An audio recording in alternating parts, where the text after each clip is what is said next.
बिस्मिल्लाहिर्रहमानिर्रहीम। अस्सलाम वालेकुम नाज़रीन, आप देख रहे हैं 92 न्यूज़ डिजिटल और मैं हूं यासिर रशीद। नाज़रीन, इन दिनों पाकिस्तानी सियासत के अंदर डॉक्टर शहबाज गिल के काफ़ी चर्चे हैं। कुछ बातें ये हो रही हैं कि डॉक्टर शहबाज गिल की हिमायत करनी चाहिए और कुछ तरफ से मशवरे ये सामने आ रहे हैं कि डॉक्टर शहबाज गिल के बयान से इजहार लाताल्लुकी कर देना चाहिए।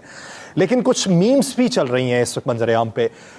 एक हवाला दिया जा रहा है वसीम अकरम की गुफ्तगू का, जो सर विविन रिचर्ड के बारे में वो गुफ्तगू कर रहे हैं। उनका ये कहना था कि मैं उनको बॉल करवा रहा था सर विविन रिचर्ड को, तो जब मैंने बॉल करवाई तो उन्होंने आगे से एग्रेशन का इजहार किया। तो मैंने जाके इमरान खान जो उस वक्त कप्तान हुआ करते थे, मैंने कहा इमरान भाई ये मुझे एग्रेशन का मुजाहरा कर रहा है मेरे आगे।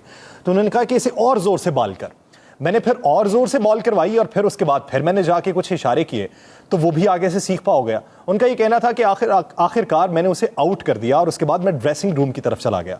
मैं ड्रेसिंग रूम में मौजूद था कि मुझे आके अटेंडेंट ने ये बताया कि बाहर एक शख्स आपका इंतजार कर रहा है। मैंने उससे पूछा कौन है, उसने कहा बाहर आके खुद ही देख लें।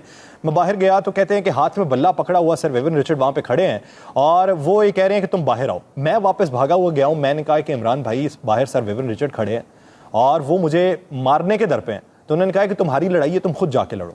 तो कहते हैं मैं जाके फिर पांव पड़ गया हूं। अब सूरत हाल पाकिस्तानी सियासी मंजरनामे के अंदर यही सामने आ रही है कि शहबाज गिल जो हैं वो खुद माफी मांग ले तो ठीक है, पार्टी उनके बैक पे नहीं खड़ी हुई। जो कल का इजलास हमने जिसका जिक्र किया था कल के व्लॉग में कि इजलास में ये बात ज़ेर गौर थी कि डॉक्टर शहबाज गिल के मुकदमे को किस तरीके से परसू किया जाए। सूरत हाल इस नहज तक आन पहुंची है कि पुलिस ज़राए ये बताते हैं कि डॉक्टर शहबाज गिल का हाल चाल पूछने भी PTI का कोई रहनुमा थाने नहीं पहुंचा। हालांकि उनसे मुलाकात की दरख्वास्त रद्द कर दी गई थी अदालत की जानिब से, लेकिन इसके बावजूद भी ये जो सियासी रहनुमा होते हैं ये जब पकड़े जाएं तो इनका हाल अहवाल दरियाफ्त करने के लिए कारकुनान की भी बड़ी तादाद थानों में पहुंच जाती है। फिर बड़े बड़े रहनुमा भी पहुंच जाते हैं, लेकिन उनसे मिलने के लिए कोई नहीं पहुंचा। परवेज़ इलाही साहब भी ये राय रखते हैं कि इनके बयान से हमें अलहदा होना चाहिए। आज इमरान खान साहब की आप गुफ्तगू ज़रा मुलाहिज़ा कर लीजिए। इमरान खान साहब ने अक़लियती कन्वेंशन से खिताब करते हुए डॉक्टर शहबाज गिल के केस का जब हवाला किया तो उसमें उन्होंने ये बात नहीं की कि डॉक्टर शहबाज गिल के ऊपर मुकदमा जो है वो गलत है। उनका ये कहना था कि डॉक्टर शहबाज गिल के ड्राइवर की अहलिया को जो गिरफ्तार किया गया है उस बच्ची पे क्या गुजरी होगी। इससे आप तासुर क्या ले रहे हैं कि डॉक्टर शहबाज गिल की बैक पे क्या इस वक्त PTI मौजूद है या नहीं मौजूद। बातें यहां तक हो रही हैं कि डॉक्टर शहबाज गिल के मुकदमे में उन्हें सिविल कोर्ट मार्शल का सामना करना पड़ सकता है। अगर सिविल कोर्ट मार्शल का उन्हें सामना करना पड़ेगा तो उसके नताइज क्या निकलेंगे, वो फैसले में क्या हकाइक मंजर आम पे, उससे आप बखूबी वाकफियत रखते हैं। लेकिन पाकिस्तान तहरीक इंसाफ के बेशतर रहनुमा और उसके साथ साथ सबसे बड़े इत्तेहादी इनके शेख रशीद साहब वो भी ये राय रखते हैं कि खान साहब जो है इदारों में तकसीम नहीं चाहते। लेकिन डॉक्टर शहबाज गिल ने आज जो अपना बयान रिकॉर्ड करवाया पुलिस को, उसमें उन्होंने अपने बयान की नफ़ी नहीं की, ना ही उन्होंने माजरत की है कि मुझसे गलत अल्फाज अदा हो गए हैं या मैं उस वक्त सही नहीं था, मैं जहनी तौर पे सही नहीं था कि मुझसे ये अल्फाज सरजद हुए। बल्कि उनका ये कहना था कि मैंने पार्टी बयानिए से हटकर कोई बयान नहीं दिया। पार्टी बयानिए का मतलब यह है कि पार्टी ही ये चाहती है जो मैंने कहा है। अब उस मुकदमे के अंदर क्या लिखा गया है वो भी जरा सुन लीजिए। मुकदमे के अंदर लिखा गया है कि डॉक्टर शहबाज गिल ने फौज को तकसीम करने की कोशिश की है। डॉक्टर शहबाज गिल ने वाज़े तौर पर यह पैगाम दिया है कि जो फौजी जवान हैं वो अपने अफसरान की बातों को मानने से इनकार कर दें। तो इसका मतलब यह हुआ कि जब ये आप पे दफात लगी हों, आप पे ये जुर्म जो आपने किया है उसको तहरीर किया गया हो और उसके बाद आप ये कहें कि मेरा पार्टी बयानी है, तो फिर क्या सवाल ये उठता है कि पाकिस्तान तहरीक इंसाफ ये चाहती है कि इदारों के अंदर तकसीम पैदा हो जाए। अब या तो पाकिस्तान तहरीक इंसाफ को डॉक्टर शहबाज गिल के मुकदमे से पीछे हटना पड़ेगा, या फिर अगर वो साथ में ही रहते हैं तो फिर इसके जो असरात हैं वो भी भुगतना पड़ेंगे। वो असरात क्या हो सकते हैं? वो असरात ये हो सकते हैं कि पाकिस्तान तहरीक इंसाफ के ऊपर पाबंदी लगवाई जाए कि ये जो जमात है ये इदारों के अंदर तकसीम करना चाहती है। आप ये देखिए कि पिछले 4-5 माह के अंदर पाकिस्तानी सियासत में ऐसे बेशुमार बयानात हैं जो दिए गए, इदारों के ऊपर बातें की गई, लेकिन मेन स्ट्रीम मीडिया के ऊपर ऐसी बातें नहीं हुई थी। इसी वजह से अभी तक कोई बड़ी गिरफ्तारी इस जुमरे में अमल में नहीं आ सकी। लेकिन ये वो मौका डॉक्टर शहबाज गिल ने फराहम कर दिया है जिससे पाकिस्तान तहरीक-ए-इंसाफ के सर पर एक तलवार लटकना शुरू हो गई है कि वो पीटीआई को बैन करने के हवाले से भी इकदामात किए जा सकते हैं। आप ये देखिए कि पार्टी पॉलिसी से हटकर अगर उन्होंने बयान नहीं दिया तो पीटीआई इसको किस तरीके से डिफेंड करेगी। पाकिस्तान तहरीक-ए-इंसाफ क्या मौक़िफ़ अपनाएगी कि हाँ हम ही चाहते हैं कि जो इदारों में तकसीम पैदा करें, या फिर वो ये मौक़िफ़ अपनाएगी कि डॉक्टर शहबाज गिल ने जो बयान दिया है इसके मकासद कुछ और थे, इसका मफहूम कुछ और था और लफ्ज़ी मानी इसके कुछ और निकाले गए।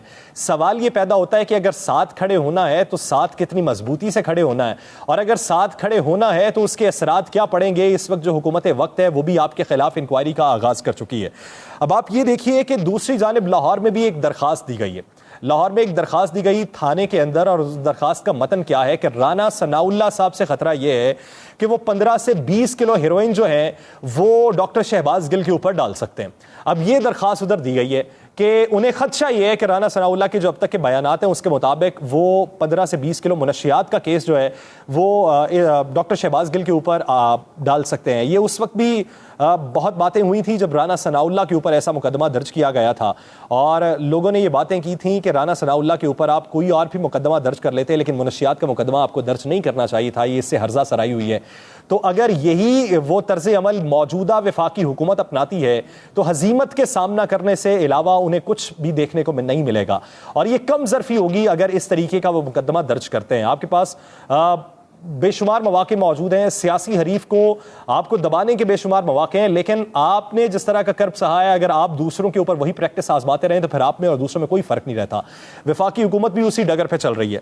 आप ये देख लें कि जो मेडिकल रिपोर्ट एक तैयार हुई है जिसमें ये बातें की जा रही थी पीटीआई के बेशतर रहनुमाओं की जानिब से कि डॉक्टर शहबाज गिल को तशद्दुद का भी निशाना बनाया गया था, लेकिन मेडिकल रिपोर्ट में तशद्दुद का कोई उनसर मौजूद नहीं है।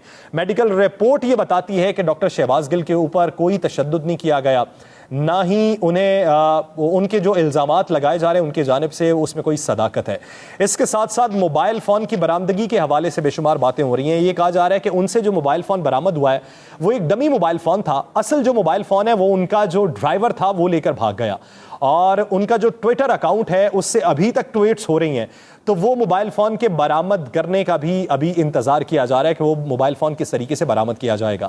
इसके साथ साथ मोबाइल फ़ोन जब बरामद किया जाएगा तो उसका फॉरेंसिक भी करवाया जाएगा और उसकी आवाज़ मैच की जाएगी डॉक्टर शहबाज गिल से, और वो निजी टीवी के जिस लैंडलाइन पे फ़ोन कॉल के ज़रिए उन्होंने वो बीपर दिया था वो आवाज़ मैच करने के बाद इस मुकदमे को ज़्यादा मजबूत बनाया जाएगा।